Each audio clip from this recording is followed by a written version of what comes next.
Hi, welcome to Rianto Astono Podcast.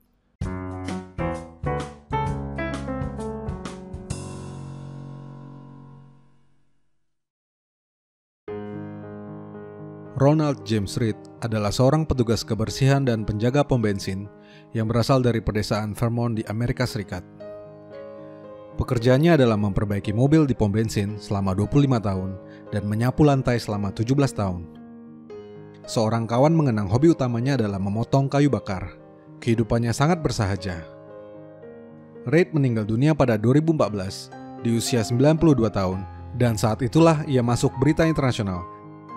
Ini terjadi karena di surat wasiatnya, Reid ternyata meninggalkan harta senilai 8 juta US dollar, di mana ia mewariskan 2 juta US dollar kepada anaknya dan menyumbangkan 6 juta US dollar lebih sisanya kepada rumah sakit dan perpustakaan setempat. Mereka yang mengenal Reid tentu saja kaget, dari mana ia dapat uang sebanyak itu. Ternyata tidak ada rahasianya, tidak ada kemenangan lotre atau warisan besar.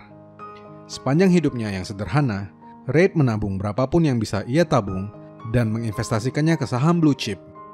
Melakukannya selama puluhan tahun, selagi tabungan kecil itu tumbuh berkali lipat menjadi 8 juta US dollar lebih. Cuma itu saja. Dari petugas kebersihan dan penjaga pom bensin, menjadi seorang filantropis dan investor, sebagaimana yang kemudian ditulis di laman Wikipedia miliknya. Barusan adalah sepenggal cerita yang dikutip dari buku yang akan kita review di podcast kali ini.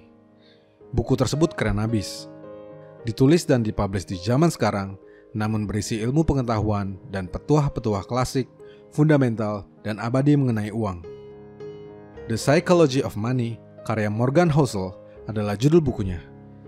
Ini adalah salah satu buku keuangan yang saya rekomendasikan untuk teman-teman baca.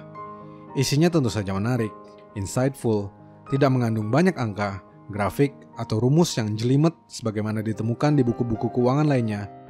Dan yang paling penting, akan membuka mata sekaligus mengingatkan kita mengenai esensi uang, bagaimana cara ia bekerja, dan cara untuk memperlakukannya secara bijak. Tak heran jika tagline dari buku ini adalah pelajaran abadi mengenai kekayaan, ketamakan, dan kebahagiaan. Di dalam buku kita akan diajarkan memahami psikologi uang, bagaimana kekayaan diciptakan dari penumpukan, teori ekor, yang berisi begitu banyak cerita yang mirip dengan kisah yang saya ceritakan di awal. Menurut Housel, dari segenap riset yang ia lakukan, investasi yang bagus belum tentu perihal meraih hasil terbesar, karena hasil terbesar cenderung terjadi sekali-kali dan tidak bisa diulang. Yang lebih penting adalah mendapat hasil lumayan yang bisa diandalkan dan diulang selama-lamanya. Barulah penumpukan bisa menggila. Ia berpendapat, jika ada sebuah buku paling dahsyat mengenai ekonomi, maka itu berjudul Diam dan Tunggu, berisi 1 halaman dengan grafik pertumbuhan ekonomi jangka panjang. Kupasan di dalam buku ini kurang lebih mirip dengan strategi investasi yang diterapkan oleh investor-investor hebat dunia, hanya dengan penjelasan dan kisah yang jauh lebih menarik dan mencerahkan. Tentu saja ada nama Warren Buffett yang disebutkan berkali-kali di dalam buku sebagai salah satu contoh yang paling terkenal.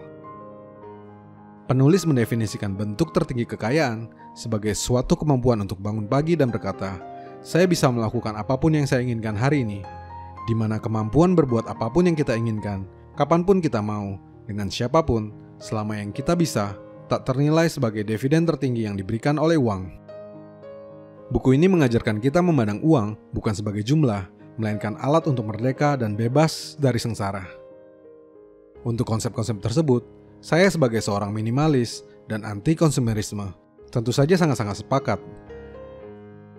Di dalam buku, dikupas bagaimana kekayaan dan kesederhanaan, efisiensi, merupakan satu paket yang mendatangkan kebahagiaan. Kaya bukan tentang memiliki mobil bagus, bukan tentang menjadi sombong dan brutal saat menggunakan uang, bukan tentang membeli barang-barang yang tidak kita perlukan hanya untuk mendapatkan status sosial. Sebab ujarnya, jika rasa hormat dan kagum adalah tujuan, maka berhati-hatilah dengan cara mencarinya. Kerendahan hati, kebaikan, dan empati akan mendatangkan lebih banyak rasa hormat daripada harga mobil. Lebih jauh, menurutnya, kekayaan adalah mobil mewah yang tidak dibeli, berlian yang tidak dibeli, arloji yang tidak dikenakan, pakaian yang tidak dipakai, penerbangan kelas 1 yang tidak dinaiki. Kekayaan adalah aset finansial yang belum diubah menjadi barang yang bisa dilihat. Kekayaan adalah kumpulan sisa sesudah kita membelanjakan apa yang kita dapat.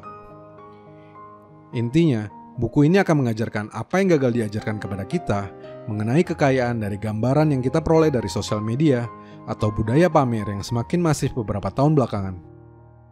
So, tentu kita penasaran dan bertanya-tanya, jenis investasi apa yang dilakukan sendiri oleh Morgan Housel? Beruntung ia juga menceritakannya di dalam buku. Penulis ternyata menginvestasikan uang yang ia miliki ke dalam reksadana indeks, berisi kombinasi saham Amerika dan internasional.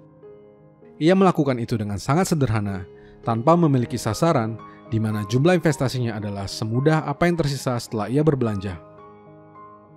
Jadi, dari buku ini, kita akan meriset kembali pemahaman kita tentang uang dan mendefinisikan kembali kekayaan.